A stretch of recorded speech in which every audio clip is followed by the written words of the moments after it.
In other news, the time is now. Downtown Billings is at a crossroads for change, and leaders are now designing the roadmap for the future. Q2's Dustin Kleeman on special assignment to look back and see what's ahead.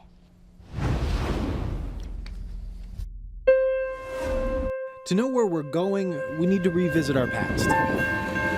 Really what makes Billings special is that it's based on the railroad. It's completely based on the railroad.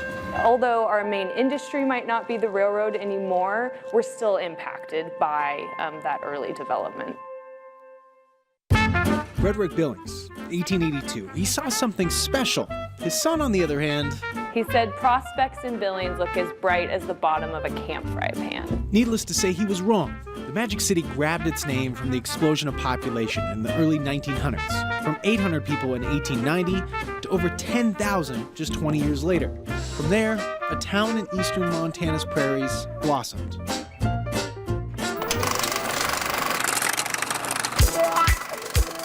The late 70s, early 80s meant monumental changes for Billings. The Sheraton Hotel was built, as well as the first interstate bank tower.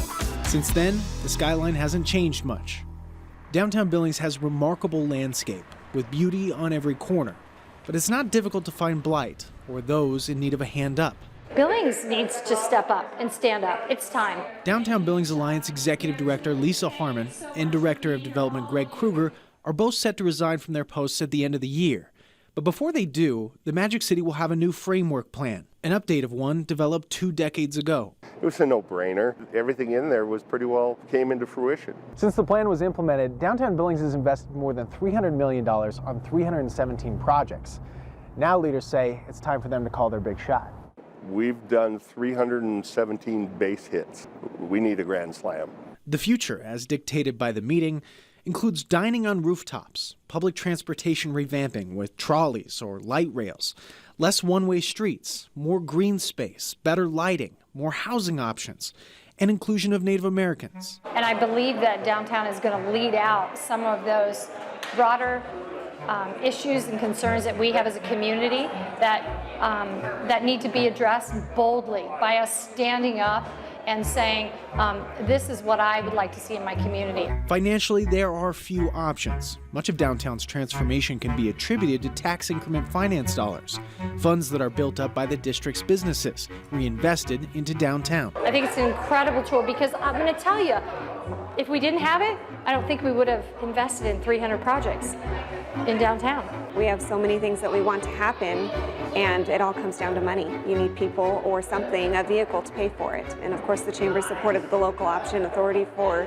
years, and this discussion supports the need for it even further. Now with the continued discussion of the One Big Sky Center, which may not look anywhere like its first designs, leaders say this is a pivotal moment in Billings' history, and it better choose wisely. I don't think it's about one tall building. I don't think that that's a strategy for us as a city. You know, what do we want to be? What's our vision? I think that we need a mixed-use project. We need a game changer, I believe, in Billings. And if we don't get on the bus that leads us into the next generation, the millennials are not going to come to Billings, and the ones that are here are not going to stay.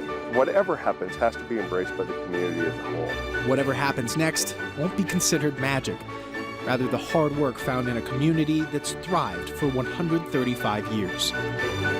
In Billings, I'm Dustin Kleeman, MTN News.